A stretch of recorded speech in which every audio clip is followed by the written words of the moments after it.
Bismillahirrahmanirrahim. Welcome back friends, welcome back to another video lecture by Kami Microbiologist. कैसे dear viewers, उम्मीद करता हूँ कि आप लोग ठीक ठाक और खैर खैरियत से होंगे। डियर व्यूअर्स, आज इस वीडियो लेक्चर में हम कल्चर से रिलेटेड एक और टेस्ट पढ़ेंगे जो कि है synovial fluid for culture and sensitivity test.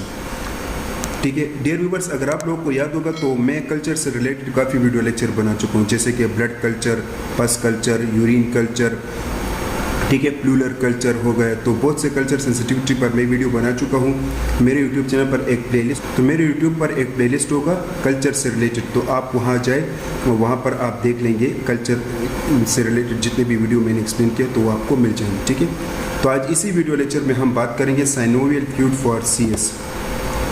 तो मेरा नाम है मोहम्मद कामिल खान और आप देख रहे हैं मेरा यूट्यूब चैनल कामी माइक्रोबायोलॉजिस्ट। तो चलिए जी वीडियो को स्टार्ट करते हैं।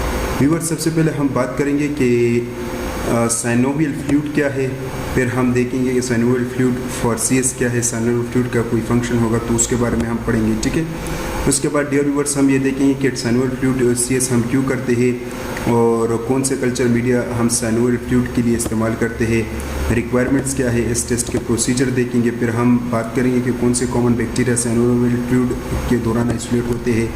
इसके अलावा डियर व्यूअर्स हम बात करेंगे एंटीबायोटिक प्रोफाइलिंग, मोस्ट कॉमन मतलब जो बायोकेमिकल टेस्ट है उसके बारे में हम पढ़ेंगे कि कौन से बायोकेमिकल टेस्ट इस्तेमाल करना चाहिए। प्रिकॉशंस के बारे में हम पढ़ेंगे, लिमिटेशंस हम देखेंगे। ठीक है, तो डियर व्यूअर्स आज की तरह बिल्कुल डियर व्यूअर्स वीडियो को आप बिल्कुल स्किप ना करें, वीडियो को एंड तक देखिए ताकि आपको मुकम्मल इन्फॉर्मेशन मिल सके। व्यूअर्स, सबसे पहले हम बात करते हैं कि साइनोवियल फ्लूइड क्या है। तो साइनोवियल फ्लूइड जो है वो आपके पास बिल्कुल विस्कस मतलब चिपचिपा लुब्रिकेटिंग फ्लूइड, ठीक है, एक लुब्रिकेटिंग मतलब एक फ्रैक्शन वाला फ्लूइड होता है जो कि आपके पास साइनोवियल कैविटी में पाए जाते हैं। यानी जो साइनोवियल जॉइंट्स होते हैं ना, जैसे कि नी में आपके पास साइनोवियल जॉइंट्स हो गए, एल्बो में, हिप में, तो इन एरिया में आपके पास साइनोवियल जॉइंट्स होते हैं और इन साइनोवियल जॉइंट्स में जो फ्लूइड्स होते हैं ना उस फ्लूइड्स को कहते हैं साइनोवियल फ्लूइड। अगर डियर व्यूअर्स इसमें कोई इन्फेक्शन हो जाए इसी साइनोवियल फ्लूइड ए में तो उस इन्फेक्शन को कहा जाता है सेप्टिक आर्थराइटिस। ठीक है, अच्छा जी, नॉर्मली ये जो साइनोवियल फ्लूइड का जो कलर होता है ना वो बिल्कुल पेल येलो होता है, उसमें कोई टर्बिडिटी नहीं होता। ठीक है ना, विस्कस होता है, स्लाइटली स्टिकी होता है, इसकी कंसिस्टेंसिटी कुछ ही होती है। लेकिन इन्फेक्शन के केस में इसका कलर चेंज होता है, ये टर्बिड होता है और इसका कलर येलो, ग्रीन और बिल्कुल पस लाइक इसका कलर होता है। ठीक है, डिपेंड करता है इन्फेक्शन पर। अच्छा डियर व्यूअर्स, अगर ये साइनोवियल फ्लूइड मतलब साइनोवियल एरिया में है तो इसका क्या फंक्शन है। पहले फंक्शन तो ये है कि डियर व्यूअर्स ये जो है यानी जो फ्रैक्शंस होता है आर्टिकुलर कार्टिलेज और इसके अलावा जो है आर्टिकुलर कार्टिलेज के दरमियान जो यानी जो स्पेस होता है उसके दरमियान ये जो फ्रैक्शन को होता है ना उसको रिड्यूस करता है और इस फ्रैक्शन के रिड्यूस होने की वजह से क्या होता है, मूवमेंट बड़ी स्मूथली मोशन होता है। ठीक है ना, ये जो हाथ में ये जो एल्बो होता है, ये जो कंट्रैक्शन और रिलैक्सेशन ये जो होता है, ठीक है ना, तो आप हाथ को कंट्रैक्ट करते हो फिर रिलैक्स करते हो, ठीक है ना, तो इसमें जो स्मूथ मूवमेंट होती है, this is all about the synovial fluid. इसकी वजह से डियर व्यूअर्स यही साइनोवियल फ्लूइड जो है ऑक्सीजन, न्यूट्रिएंट्स वगैरह ट्रांसपोर्ट करते हैं और अगर इन ही एरिया में कोई इन्फेक्शन या कोई वेस्ट प्रोडक्ट हो तो उसको रिमूव भी करता है। इसके अलावा डियर व्यूअर्स यही साइनोवियल फ्लूइड जो है जो शॉक होता है उसको एब्जॉर्ब करता है और जो दूसरे कंटेंट होते हैं उसको डिस्ट्रीब्यूट करता है। ठीक है, और इसी तरीके से बोन्स को और कार्टिलेज को डैमेज होने से बचाता है। इसके अलावा डियर व्यूअर्स ये जो साइनोवियल फ्लूइड होता है ये इसमें आपके पास इम्यूनो सेल्स होते हैं और एंटीबॉडीज़ होते हैं और इन इम्यूनो सेल और एंटीबॉडी की वजह से जो है इन्फ्लेमेशन और दूसरे किस्म के इन्फेक्शंस बॉडी मतलब जो साइनोवियल फ्लूइड में इन्फेक्शन वगैरह तो उसके चांसेस कम हो जाते हैं। अच्छा व्यूअर्स, ये आप देख सकते हैं ये साइनोवियल जॉइंट्स है। ठीक है, अब इस साइनोवियल जॉइंट्स में ये जो आप फ्लूइड देख रहे हैं ना ब्लू कलर के, this is called synovial fluid. ठीक है, अब बात करते हैं साइनोवियल फ्लूइड फॉर CS ये क्या है। तो बिल्कुल ये भी आपके पास कल्चर से रिलेटेड एक टेस्ट होता है जो कि माइक्रोबायोलॉजी टेस्ट है और इसमें हम ज़्यादातर इन्फेक्शन का पता लगाते हैं या एबनॉर्मलिटी का पता लगाते हैं जो कि साइनोवियल कैविटी में होता है यानी साइनोवियल जॉइंट्स में होता है। ठीक है, और साथ में हम प्रॉपर एंटीबायोटिक का पता लगाते हैं कि कौन सी एंटीबायोटिक इसके खिलाफ इफ़ेक्टिव है। अब हम बात करते हैं डायग्नोस्टिक पर्पस। तो इस टेस्ट को करने से हमारे पास इन्फेक्शन का पता चलता है और बैक्टीरिया का पता चलता है कि कौन से बैक्टीरिया ने इन्फेक्शन कॉज किया है। इस टेस्ट से हमें ये भी पता चलता है कि जो अर्थराइटिस हुआ है, इन्फ्लेमेटरी अर्थराइटिस का भी पता चलता है और नॉन इन्फ्लेमेटरी कंडीशन जैसे कि ऑस्टियोआर्थराइटिस का भी पता चलता है। इसके अलावा डियर व्यूअर्स, जो ट्रीटमेंट हम प्रोवाइड करते हैं साइनोवियल फ्लूइड इन्फेक्शन के लिए, तो उस ट्रीटमेंट का असर भी देखते हैं। इसके अलावा डियर व्यूअर्स, इस साइनोवियल फ्लूइड में हम सेल काउंट भी करते हैं और सेल डिफरेंशिएशन मतलब न्यूट्रोफिल और दूसरे वाइट ब्लड सेल को भी देखते हैं। इसका तरीका कुछ यूँ है कि आपने साइनोवियल CS से पहले साइनोवियल RE भी करना है, साइनोवियल फ्लूइड फॉर RE। तो उसमें से आपने सिंपल स्लाइड्स बनाने होंगे ZN का, ग्राम स्टेन का और जिम्जा स्टेन का, तो उससे आपके पास बैक्टीरिया डायरेक्ट भी पता चल जाएगा। ठीक है डियर व्यूअर्स, इसके अलावा आपने इसमें ग्लूकोज टेस्ट लगाना है, LDH टेस्ट लगाना है। ठीक है, तो उन टेस्ट से भी आपको पता चल जाएगा इन्फेक्शन का। जैसे कि इस टेस्ट के ज़रिए हम क्रिस्टल्स को भी देखते हैं, जैसे कि यूरेट्स हो गए, कैल्शियम पायरोफॉस्फेट हो गए, ठीक है ना, जो कि गाउट और सूडो गाउट की वाजे करता है। ठीक है, गाउट और सूडो गाउट ये भी जो है इन्फेक्शन की तरफ इशारा है। ठीक है, इसके अलावा डियर व्यूअर्स, ये जो है इस टेस्ट से जो जॉइंट्स के हेल्थ होने का हमें पता चलता है कि जॉइंट हेल्थी है या नहीं। ठीक है, वही सेल काउंट डिफरेंशिएशन एक बार फिर आ गया। अच्छा, इसके अलावा डियर व्यूअर्स, इस टेस्ट को करने से हमें केमिकल का पता चलता है, इसमें जो केमिकल एनालिसिस होती है जैसे कि ग्लूकोज, प्रोटीन और लैक्टेट का।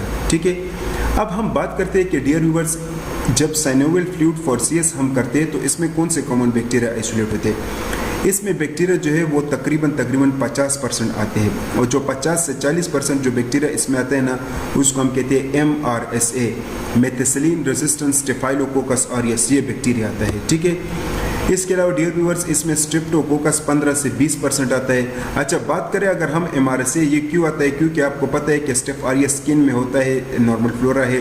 अगर कोई ट्रॉमेटिक इंजरी हो जाए तो ये डायरेक्ट इन्फेक्शन में इसको अपॉर्चुनिस्टिक वो मिल जाते हैं इस स्टेफ ऑरियस को और वो MRSA में कन्वर्ट होता है और फिर इसी तरीके से ये साइनोवियल फ्लूइड में इन्फेक्शन काज करता है।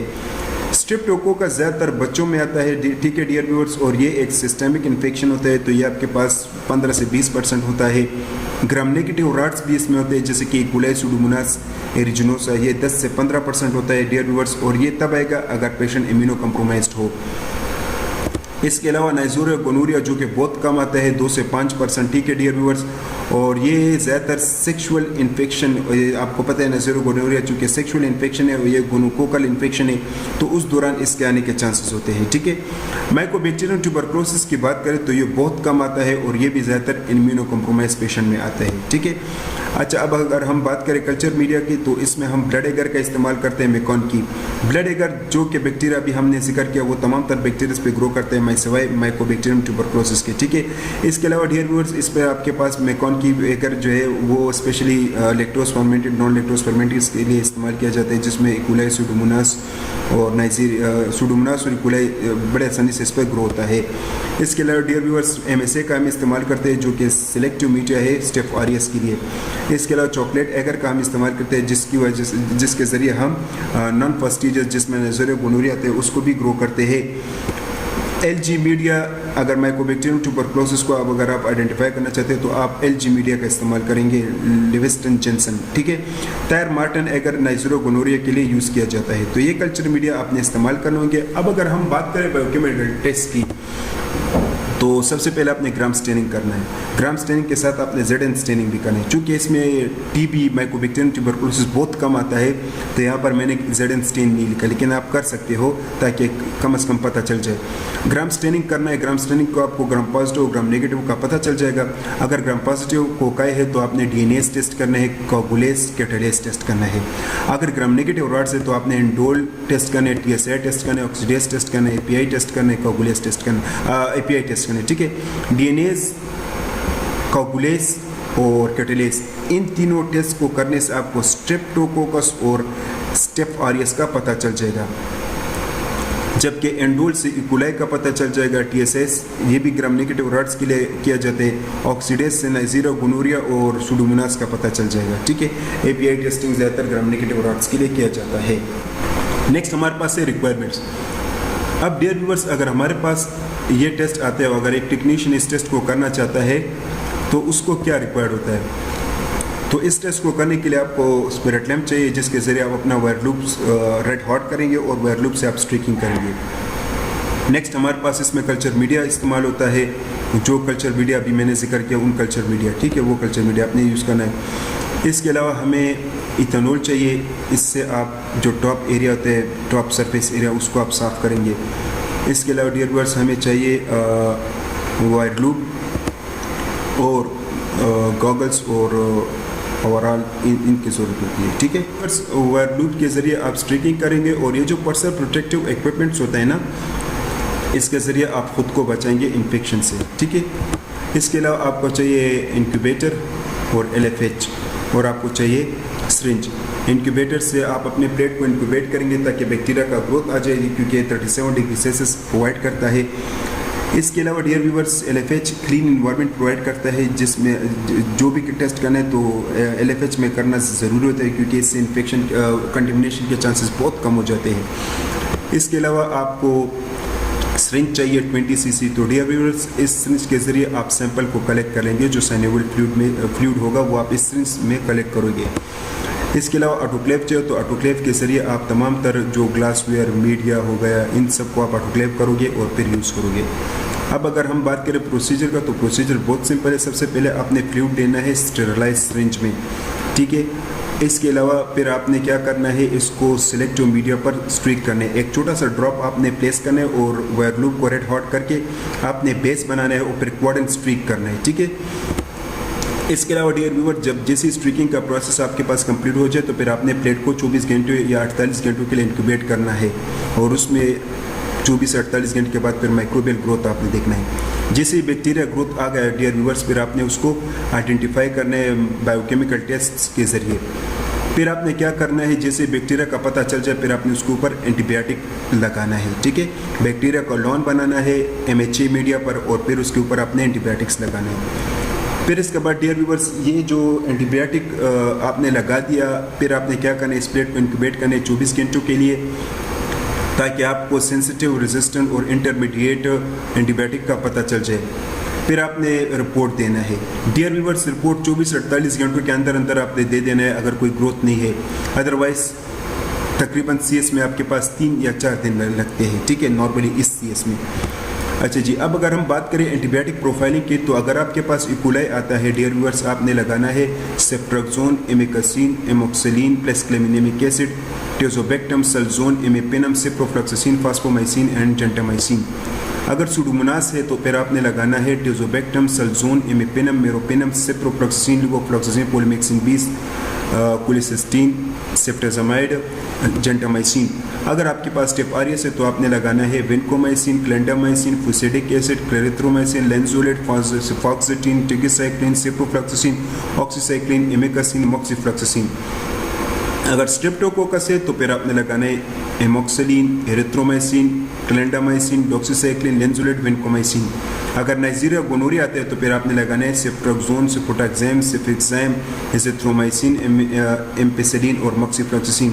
अगर माइकोबैक्टीरियम ट्यूबरकुलोसिस जो कि बहुत कम आता है तो फिर आपने लगाना है आइसोनाजेट, रिफेम्पिसिन, इथम्बिटोल, पेराजिनामाइड, लिवोफ्लॉक्सासिन और एमिकासिन, ठीक है।